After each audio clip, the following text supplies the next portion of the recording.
friends, this is Weezy from the What is True Podcast. Hope everyone is doing rather exquisite. This is a small clip, and if you fancy listening to the entire episode, please visit the link tree below. This is due to the heavy censorship on this particular platform, so I hope you guys understand and hope to catch you on these other platforms. Much love. What's up, friends? This is Weezy, What is True Podcast. Just wanted to share a small sample of a recent appearance I made on Union of the Unwanted. You can find Union of the Unwanted on your favorite podcast player and on YouTube. Hope you guys enjoy this little bonus extra content. Let me know what y'all think in the comments. Much love. We're live. I think we're live, and we got one more person dropping in. We just started streaming on YouTube, so we are officially live. What's up, everybody? Another episode of the Union of the Unwanted. As you guys know, we attempt to do the show every other Monday at 7 p.m. Eastern Time, live streamed on our YouTube channel. Then you can find the video on Rumble soon after and the audio everywhere, also typically soon after. So definitely subscribe to us on all those platforms and like, comment, do all that stuff to help fight against the algorithms that usually suppress people like us. So that's it for the intro. The unionoftheunwanted.com if you want to find any other links for our socials or anything else.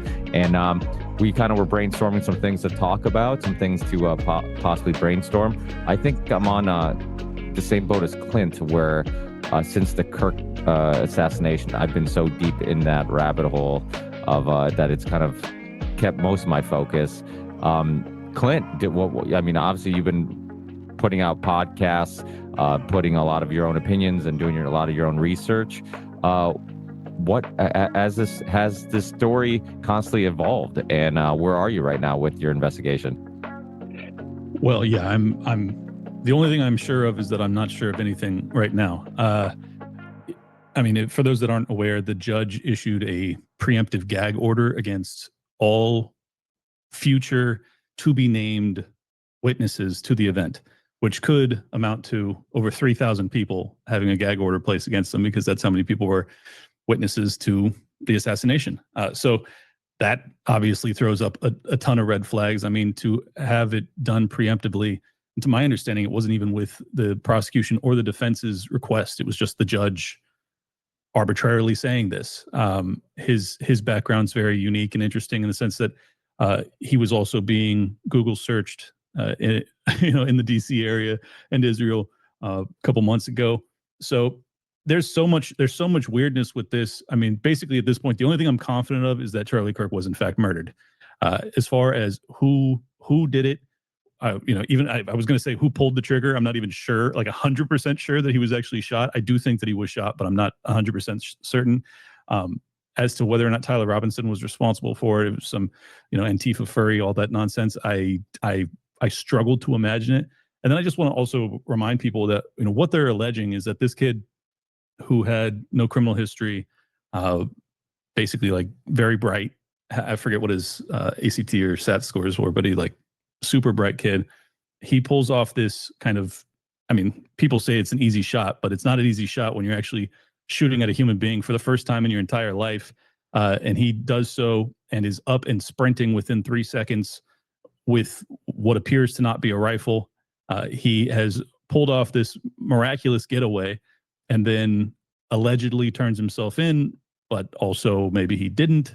Maybe he was turned in because they were reached out to by either law enforcement and just said or family friend that said, basically your son is in jeopardy of being murdered by the police if he doesn't turn himself in, which screams, patsy angle on this thing. So I'm very nervous that he's going to get murdered in prison, to be honest. Like I'm super nervous about that.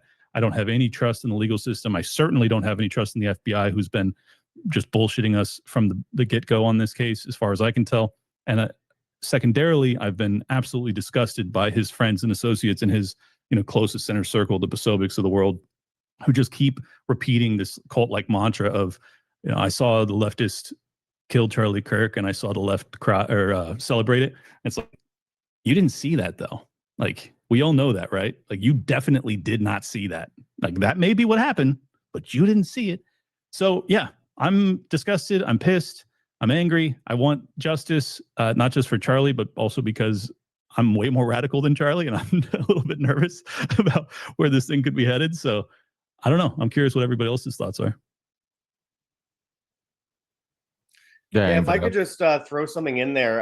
Charlie is someone that I knew going back to 2017. Really nice guy, someone I disagreed with on a lot of things. I think it was one of the most obvious shifts this year of many to push the country towards civil unrest. And I don't believe for a second that it was just the left or that it's just trans people or any of that. That's a narrative that everyone is going to go with. I just don't buy it.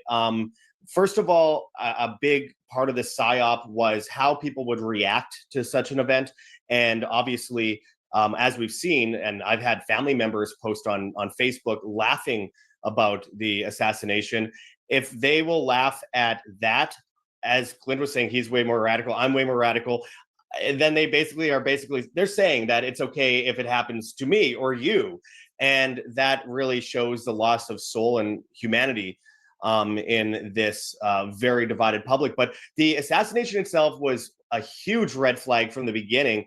And I say red flag, I should also say false flag, because while I do believe that he died, I also see, as Clint mentioned, his associates, they're running on this narrative 2 days after or 3 days after he's dead. They're going on media, tours, claiming that everything the FBI says is 100% true. No questions asked. Extremely, extremely nefarious, extremely suspicious. That if one of my good friends was murdered and their jugular was shot out in front of thousands of people, I'd want serious answers, and I would not trust what the FBI says. I will say, with people like Candace Owens putting out these texts, which she's getting attacked over, and I met Charlie the same day as I met Candace, and I had dinner with them back in 2017, and they were very different people at the time. But I have to say, she's under attack over this, and while there's many things I disagree with her on, these text messages are proven to be true, that he was saying that he's leaving the Israeli cause. And we know, if we look back at any political assassinations in U.S. history, name one where intelligence agencies weren't involved. Name one. I mean, most of them, Kennedy, RFK, Malcolm X, Martin Luther King, they all were admittedly intelligence agency operations later on down the road. Should we wait 50 years or 40 years to find out the truth? Or should the people that are doing the show for him now and leaving his chair empty, should those people be asking some serious questions, since history will record how they reacted? I believe this was a massive psyop. Regardless of how it happened, I do think that the narrative is to push people against each other. They want people as avid left-wing, avid right-wing within the paradigm, no shifting. And they utilize that in order to divide and conquer, and then order out of chaos comes with that. In fact, as much as I'm disgusted by people laughing about Charlie Kirk getting killed, I also have to point out that the people that are pushing this database on anyone that laughs about Charlie Kirk being killed, pushing this surveillance-based database to basically dox anyone that laughs at his death, I think that's extremely dangerous as well, and another Trojan horse. But yet, if it's on our side, we're going to sit on our hands and cheer it on and say, whatever, just, roll out the surveillance and keep eyes on everyone. Terrorism, left-wing, right-wing extremism. It's the same thing we see in places like Germany when they say we have free speech, except if you're extreme right, we don't want to hear you speak and you could go to jail. But that's somehow free speech. It's doublethink, really. They're now pushing this on the other side, and it's only going to embolden the left, because look what happened to the right after years of the left censoring them. It emboldened them. So they're just creating two really hard lines on both sides, and I think it's extremely dangerous. And I know that at the end of the day is one of the biggest parts of this psyop. Well, I knew I'd like Josh as soon as I saw Scott Horton's book behind him, Provoked. This is my people. So let me just add one other tidbit that I'm sure he's aware of but didn't mention. Andrew Colvett, who's the PR guy for TPUSA, he didn't just acknowledge that those texts were real. He said that he sent it to government officials. So in the moments after his buddy, Charlie Kirk, was murdered, he thought that those messages were pertinent enough that he screenshot it and sent it to government officials. I just want to really drive that point home, because that's what he said on his show, or when he was filling in for Charlie. That's unbelievable, and it flies directly in contradiction of what Josh Hammer had to say for weeks, as he was just calling Candace Owens a liar, and that Charlie had never been more in love with Israel, and this was total bullshit, and he was not ever going to leave the pro-Zionist, pro-Israel cause. All a lie. And I just want to really drive that point home, because it's like, this guy, who was also allegedly in his inner circle, Josh Hammer, actively, during a murder investigation, actively went on a media tour and actively lied about it. And people ought to be asking serious questions about that. Since the FBI certainly won't be pressing this, I guess it's up to us, because that is sketchy as all get out to me. Anybody else want to? Charlie, I'm curious what Weezy thinks, because Weezy usually comes at something, and I mean that with all due respect, Weezy, because you usually are pretty good at coming at it from an angle that you have no political, leanings one way or the other. So you're a little bit more able to come at this from different angles. What are you looking at? Because for me, even if I don't know really what to look at, I'm just looking for, I don't know, unusual behavior patterns and things like that. Maybe if it's Ole Damagard, I'm looking for shoes and bicycles, right? But in this case, I'm looking for, why is there a World Wrestling Federation type party / funeral like 2 days afterwards? That feels very gross to me, but I don't know, maybe that in this world, maybe that's normal. Am I making a big deal of this? Like, where'd you come at this thing from? So my biggest inspiration is the late great David McGowan, and for years now because I've been obsessed with David McGowan's work, I try to put on my David McGowan hat, and I'm looking for weird ass shit that doesn't look real. That wouldn't happen in the real world. This looks off, and I did that with the Trump assassination attempt. That shit looked fake to me immediately. But I reserved judgment, did further research, and it just became more and more faker. The Kirk one appeared to me real. I didn't believe the official story right away. I was like, there's no way in hell, if this is real, that a lone gunman was going to make that shot from a distance away. Some things that immediately stuck to my head as a former EMT, I'm like, all right, he looks like he went out cold, but he's still gripping the microphone. That was kind of, that's strange. The massive blood loss from the neck as a former EMT kind of looked off. Then later I find out there's no exit wound, and people are buying this stuff and not even questioning a second time a magic bullet. It's like, no exit wound with a 30-06. The bullet is that goddamn big, and it's just going to rest in his soft-ass tissue on his neck. Get out of here, man. And so this is when I start looking at other things. I start seeing clips of the people behind him making weird signs. And then there's a guy in front of him acting like he's shooting something from his shoulder. And then there's another guy and there's like 4 or 5 different guys all around him at exactly the same time that the sound comes out that all look like they're kind of making a shot at him. I made a clip with 7 C's. 7 C's and I broke it down the very next day. And in that clip, we were kind of entertaining the idea of multiple shooters or a different shooter.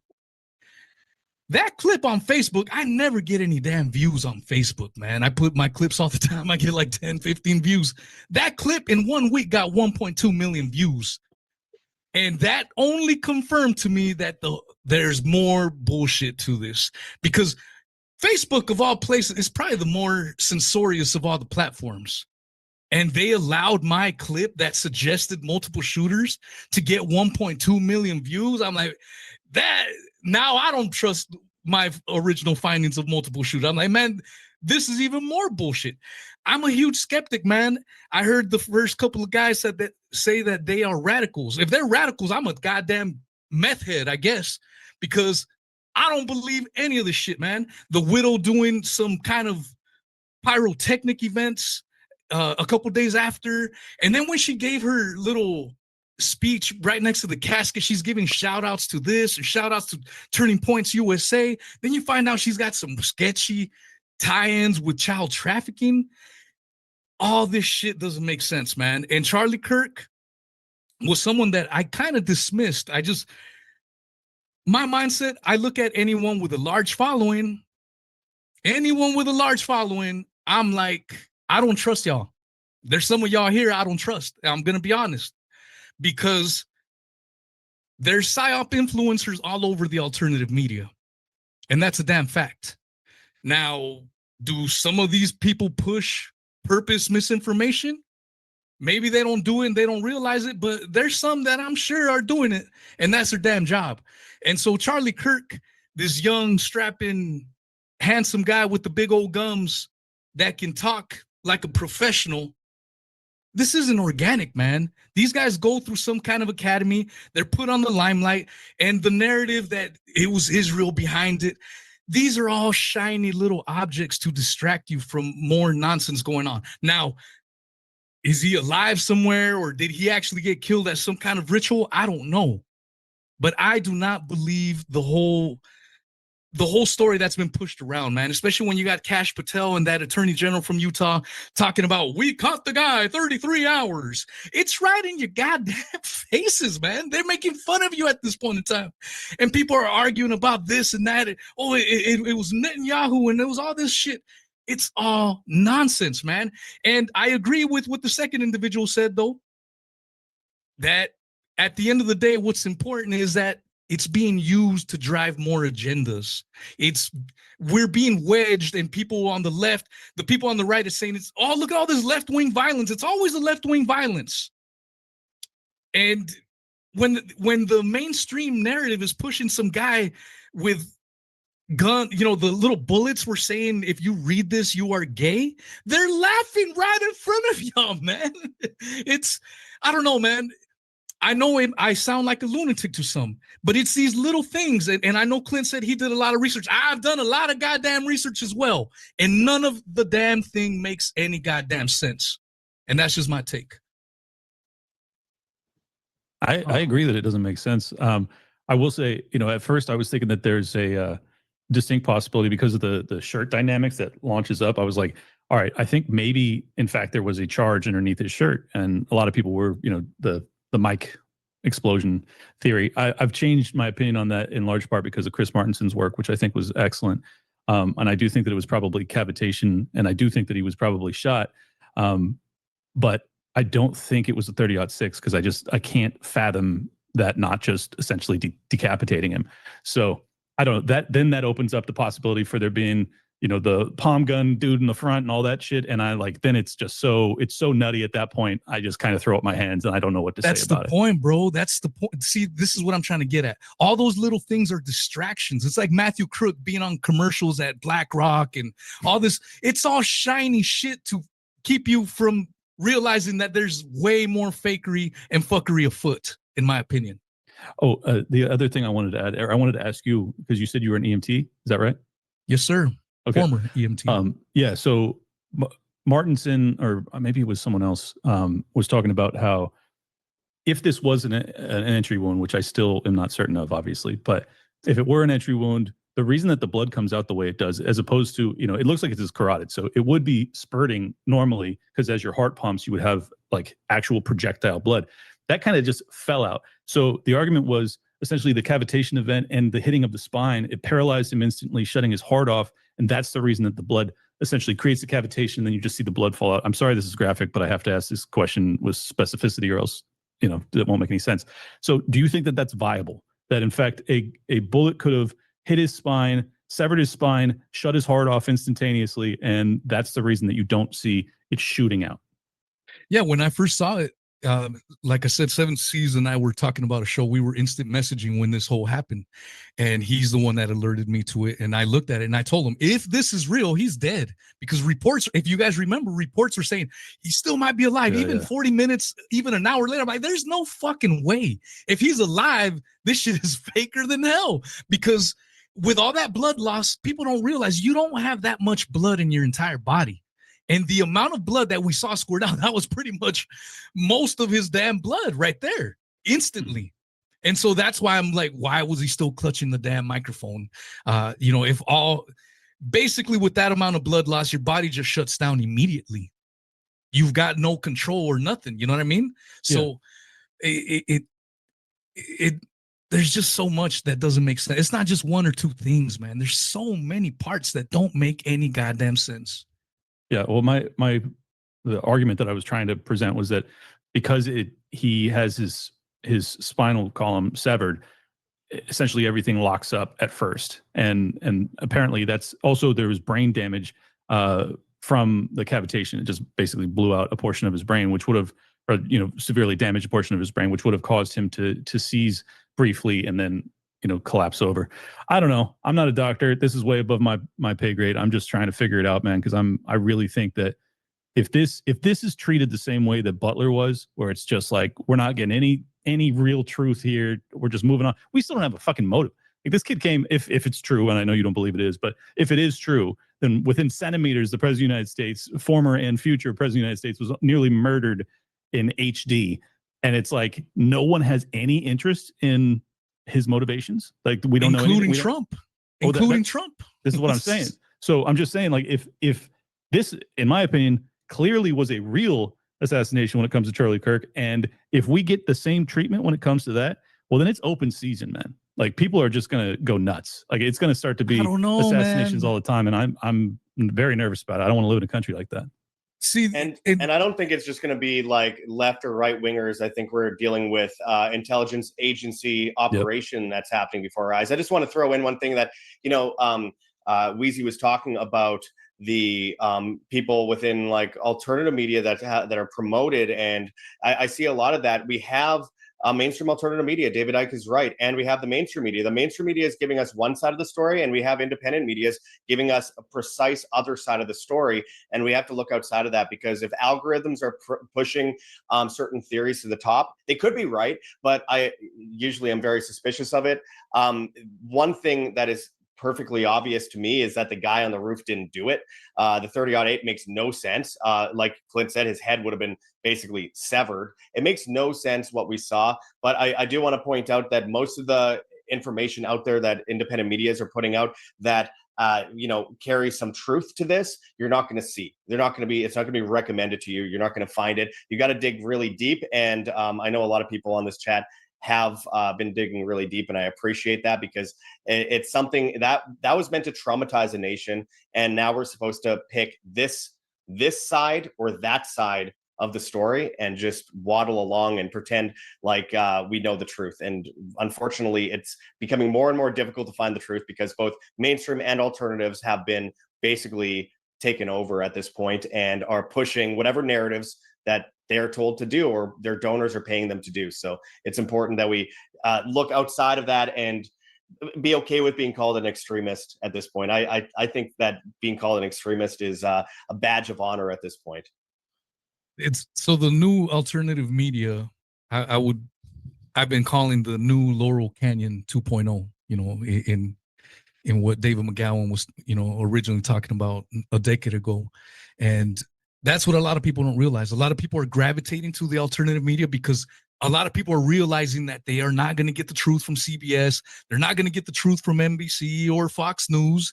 So, man, these other guys, some of which have come on the Union of the Unwanted, these guys are telling me truth bombs. And I'm saying, question everyone. Question me. Question everyone. Don't take anyone's goddamn word for it. Do your own goddamn research and verify everything, man. There's a lot of nonsense going out. And that's what we have to constantly be vigilant of. And there's lies by omission as well, too. That's part of it. That's really the more devious and hard to quantify component of it. Is not, if you think the mainstream media is lying to you, and they are, so then you say, I don't want that. I want the better version of it. And then you wind up going into this category of mainstream alternative media, and you go, well, this has got to be better than the other. And it is better, of course, but it's not. It's still a different form of propaganda, and they tell you a certain segment of reality about the truth, the truth about this reality. They leave out a huge component, or they switch the name of it's China instead of Israel. It's easy to do. All you have to do is switch one variable, and then the whole narrative changes. So it's, this is a tough time to be paying attention, because you have to really filter your news, because if you think you're getting good high quality news simply because it's not coming from your television anymore, then you're walking into a trap. If it's a recognizable face like a Candace Owens or somebody like that, that's just a different repackaging of the television news. It's just the new version of it. So I don't know. I think there's a lot of landmines for people to step on when it comes to getting news. Well, Charlie, you pointed out something that I think is very important here. When you have one of the biggest examples here that everyone should be learning from after the death of Charlie Kirk is the fact that Charlie Kirk was losing tens of millions of dollars in donors because he criticized Israel a couple times. That tells you everything you need to know. How much money are all these alternative medias getting from foreign countries and within their own country from major organizations? How much money are they getting if one guy can lose tens of millions of dollars in donations and donor money because he criticized Israel? Very basic criticism too. No, it's not like he even went as far as Tucker Carlson or Candace Owens, and we all know he didn't go anywhere as far as most of us in this chat right now. So, and that says a lot. Again, he was someone that I considered an acquaintance, not as much a friend, but an acquaintance. I knew him for a long time, and I rabidly disagreed with him on things and called him out on the Israel thing, yet he just barely touches a line on the Israel issue and loses tens of millions of dollars of donors. That should say everything about people in alternative media and how much money is being passed around. If people stop watching mainstream media, they have to have the other apparati there available to give to people as their controlled opposition. And, it's limited hang-up. It's the basis of a limited hangout. Tell part of the truth, not the entirety of the truth, in order to misdirect people from the truth. But you have all roads leading to Rome. You have a little fork in the road. Here's the mainstream, here's the alternative, then comes together up here and still leads you to the same place. I think it's extremely dangerous. And the Charlie Kirk assassination has actually exposed a huge part of this, which I've been chirping on, as you know, Charlie, for many years about. It's just opening the book on it in many ways, and it's amazing how many people still will look the other way on this. Hopefully more people start asking questions about where money's coming from, because if 95% of money towards mainstream media comes from big pharma, where's most of the money coming from in independent media? I know, as someone that's been in independent media for coming up on 19 years, and specifically the last 12, and once had one of the biggest channels or fastest growing channels on YouTube, watching it all go away because I would not take the money and I would not speak out of a teleprompter. And I've seen a lot of people I worked with go the other way, and I won't get into details on that today. But the point is, I know that this is a thing, and I know how hard it is to make money in alternative media. So this really does open the book. Tens of millions of dollars taken just for not criticizing a country. That says all you really need to know about how controlled we are on all angles of this, from the mainstream to alternative. It's very gross. Can I defend Candace and Charlie a little bit? Because I know it's an unpopular thing to do. I wasn't friends. I'm not friends with Candace, and I've met Charlie, but I didn't know him at all. I would not say that he gave totally tepid criticism of Israel. He on PBD very famously challenged the October 7th narrative, saying that he thought that there could have been a stand down order. That's hugely controversial for a guy like Charlie Kirk to say. I mean, it's nothing for any of us to say, but it's hugely controversial for him to say. So I thought that was very powerful. He also rabidly beat the drum to try and get justice for the Epstein victims. And I think that particularly could have been the trigger, because that was his, one of his major missions in the July timeframe. And based off of these searches, if you buy the validity of these searches, that the assassination was essentially being plotted during that period, it could be a direct response to that. It also simultaneously synced up with having Josh Hammer and Dave Smith debate at that TPUSA event, as well as having Tucker Carlson there. I'm actually friends with Dave Smith. I've talked to him about this a lot. We're both totally freaked out about that possibly being a motivation for, Charlie being taken out. I mean, that's totally crazy if that played a role. So I just want to say, I had terrible disagreements with Charlie Kirk, especially because I think that exactly what you described is what the role Charlie Kirk played. I'm going to give lip service to some of the more valid critiques that I hear from the anti-Zionist movement within the right wing to try and assuage their concerns and bring them back onto the plantation and to still vote for Donald Trump and all of his sycophants. That's my opinion as to what the role Charlie Kirk was playing is, personally. But regardless, he was murdered. And I think it may have been because of the very mild criticism that he did levy.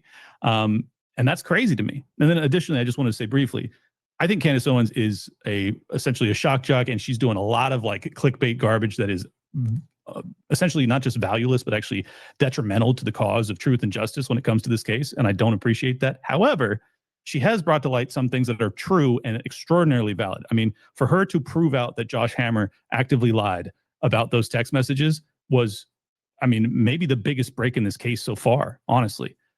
So I just wanted to give her, a small tip of the cap for that. And I'll go ahead, Teach. My bad, bro. I personally studied 9/11 something like 5 years or so while being an activist on the subject.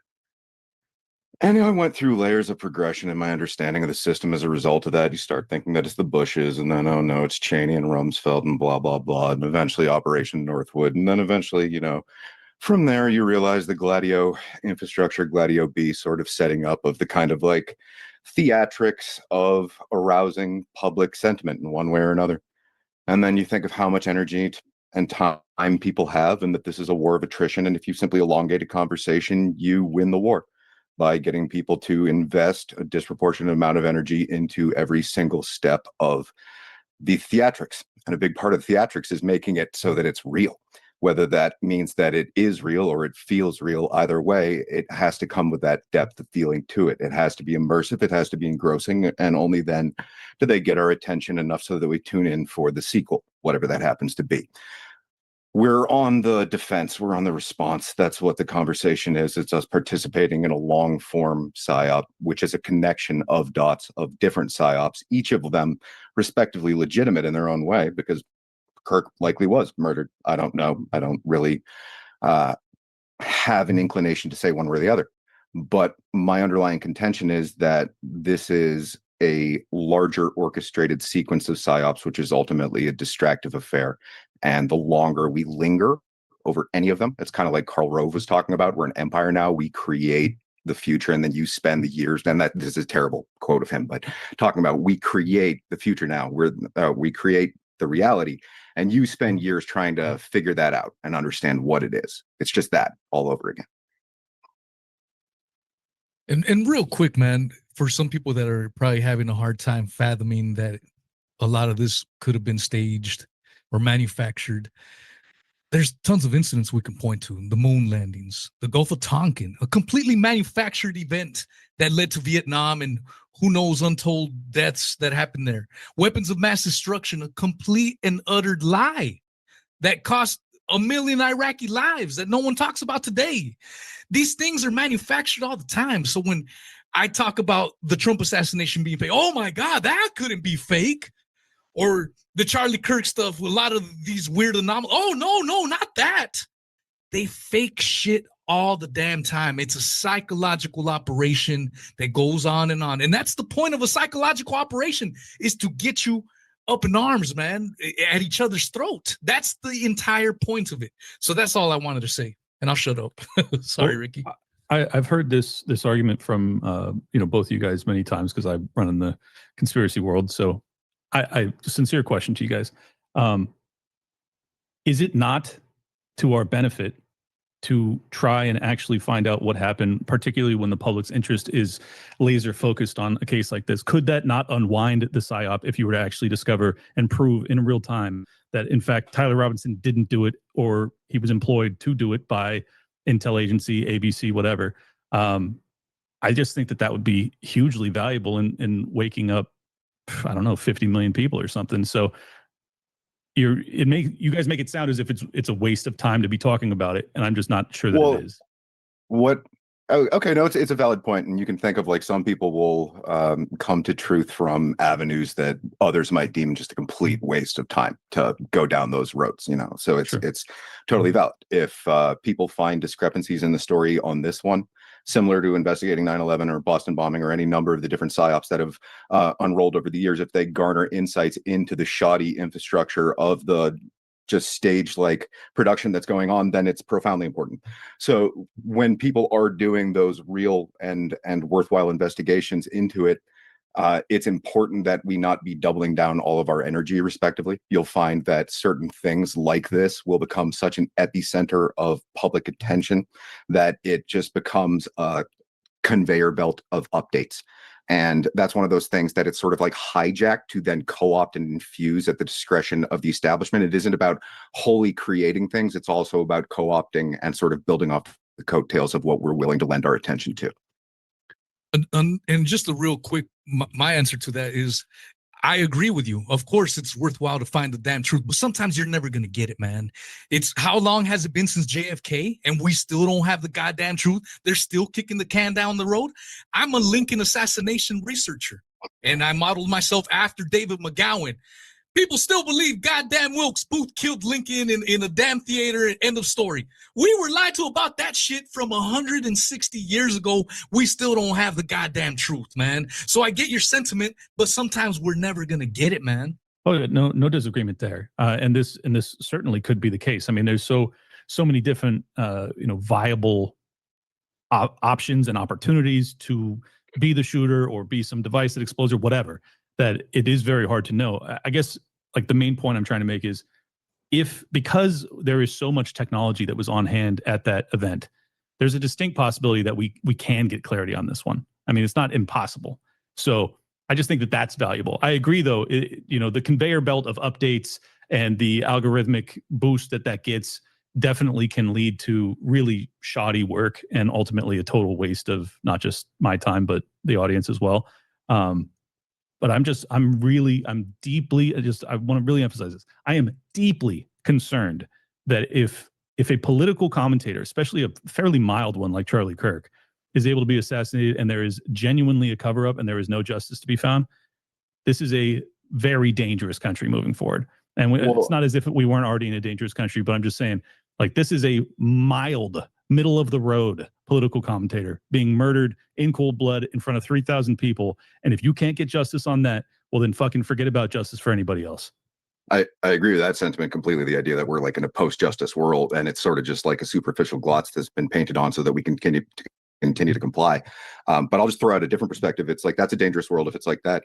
It's also a dangerous world if everyone who has any significance in the depth or the degree which they're willing to probe these questions. I'll throw out like Corbett or Grove as an example. Those people can't be put on a public stage where they should be raised up to a point of speaking prominently on these issues going back into history, because that would actually have a major effect on everybody's conversation.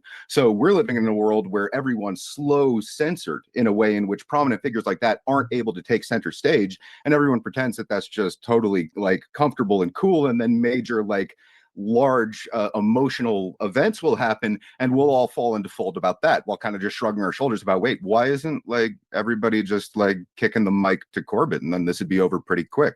Isn't it really simple? Why are we doing just the next click on the emotional thing? Why does it always run that way? And then that's one of those things where you think, well, what if we were actually synergistically cooperative in the conversation that we had in a similar way into the alternative media that's, fake and co-opted? That bracket bumps each other up, the not so obvious establishment, whatever terminology you want to use for it. Everyone has their own kind of like slang, but they're all doing this synergistic, cooperative, conversational bumping stuff. I'd go out there to give a fist bump to Grove or Corbett. How are we living in a world where that's censored and we're all paying attention to mainstream stuff, whether it's real or fake? That's a more terrifying reality to me, because that's the reality that we're in. And it's like, oh my God, how are the legit voices not getting amplified the most? Oh, because they'd have to go on a public stage and have a gigantic psyop like assassination, be it real or fake, done in their honor. No, I think everyone's going to pass on that one. If that's the requirement in order to be like the main conversation point in the public stage. But that's the reality. If it's not on that level, you're not going to get everybody clicking on it. Are you talking about Richard Grove? Oh yeah. No, I know you know him, Clint. Like he's a friend of yours. I'm saying, yeah, like that level of caliber of conversational individual who lends the full depth of their life, almost being assassinated themselves, and all of like the forensic history that they've done in order to be able to really just like fully go into it on every level. So it's like, what the fuck? How the fuck is that kind of thing low and this kind of thing high? I don't get that. Well, I agree with that critique and that complaint. I share it. I'm in a weird position of being like, I'm friends with Richard Grove and I'm friends with Ian Carroll, and like Ian Carroll has massive algorithmic love in a way that very few people have ever seen ever. How do you define Fred? I'm just curious. Like, I mean, I've met him a couple times and we've hung out and we've, he's done my show, and I don't know. As much as you can be a friend with someone on the internet, I don't know. But the same with Richard. Essentially, I don't even know if I think I've met Richard in person one time, but he's done my show a couple times. Actually, he watched one of my latest updates on the Kirk assassination on my show and texted me and said, you're fucking spot on, dude. You're crushing it. So I took that very seriously. I was like, that's awesome that Richard Grove said that. That's killer. And then Ian Carroll was also posting my episode, so I have both of these guys. So I just want to say, it's a weird world. And then Dave Smith is boosting me too. So it's like, I don't know how to describe it. I feel very fortunate, but also then I get looked at side eye by Weezy thinking like I'm some fucking op because of it. So well, I'll just say this kind of finally. It's like we are sort of all in conversational orbits, and it's like I've co-hosted Grand Theft World and 5 times or so, and Charlie has like a dozen or more times. So it is one of those interesting things where it's those folds. I'm just saying I want to see the depth of that unfold, and this still feels like a superficial lure. That's it.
The FBI announcing that it has found the passport of one of